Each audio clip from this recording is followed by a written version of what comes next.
kalsadang ito sa China ay bigla na lamang gumuho at gumawa ng malaking butas kung saan nahulog ang isang tao na nagda-drive ng scooter. Nagsigawan naman ang mga tao nung nilamon ng dambuhalang butas ang isang bahay na ito. Muntik ring lamunin ang pulis nang biglang lumaki pa ang butas na ito sa isang kalsada. Ilan lamang ito sa napakaraming sinkhole na bigla na lamang lumitaw sa mga malalaking syudad sa China.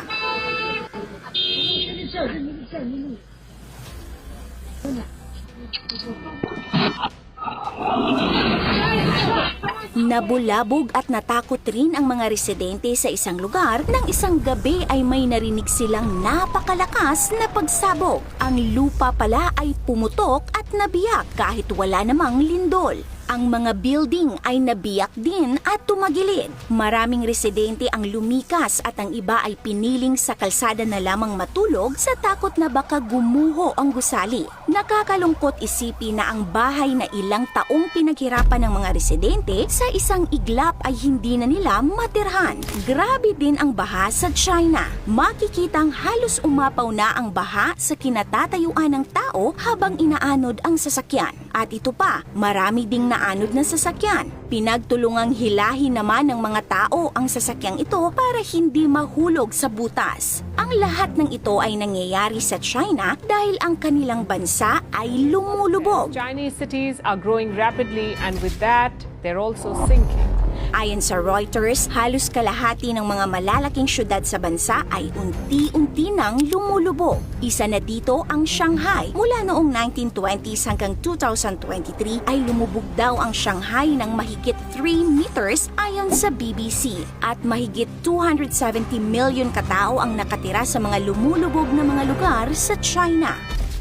Ayon sa pag-aaral, may mga lugar sa bansa na lumulubog ng 3 millimeters kada taon kung saan nakatira ang nasa 270 million katao. Meron ding lugar na lumulubog ng mahigit 10 millimeters kada taon at nasa 67 million katao naman ang nakatira. At meron ding mga lugar na mas mabilis ang paglubog, nasa mahigit 45 millimeters kada taon. Maliit pakinggan dahil ilang millimeters lang naman ang paglubog bawat taon, pero ayon sa mga eksperto, pagdating ng 2120 ay maaaring isang quarter na ng coastal land ng China ang malulubog sa tubig at tuluyang maglalaho sa mapa. Ilan ito sa mga dahilan kung bakit unti-unting lumulubog ang China. Adik sa semento. Ayon sa US Census Bureau, sa kasalukuyan ang China ang may pinakamalaking populasyon sa mundo. Nasa mahigit 1.4 billion katao ang naninirahan dito. Sa bilis ng pagdami ng tao ay ganun din kabilis ang pagdami ng building sa China dahil sa urbanization.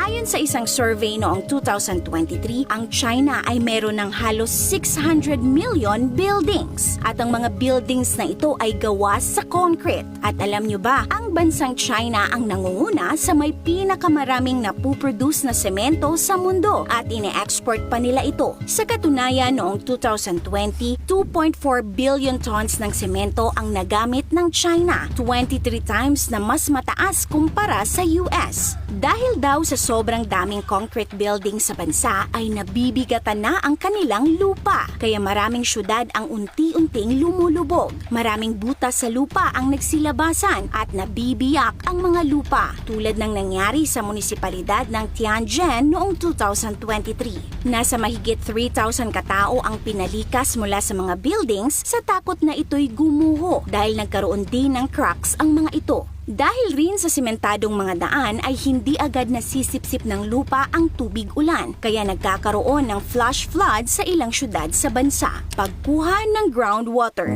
Tinuturing ding isa sa mga dahilan kung bakit lumulubog ang China ay dahil sa overground water abstraction o labis na pagkuha ng tubig sa ilalim ng lupa. Ang groundwater o tubig sa mga aquifers ay nagbibigay ng hydraulic support sa mga bato at lupa sa ibabaw. At kung maraming tubig ang naaalis ay lulubog o guguho ang lupa. At dahil nga malaki ang kanilang populasyon, ay aasahan talagang maraming tao rin ang kukuha at gagamit ng tubig sa ilalim ng lupa. Kaya naman may mga proyekto ang Chinese government para makontrol ang groundwater pumping. Sa Shanghai at kalapit na bahagi nito ay nililimitahan na ang pagkuha ng groundwater. Sa mga ilog na din kumukuha ng tubig tulad ng Yangtze River. At ayon nga sa pag-aaral, dahil sa proyekto ay napipigilan ang paglubog ng lupa sa Beijing.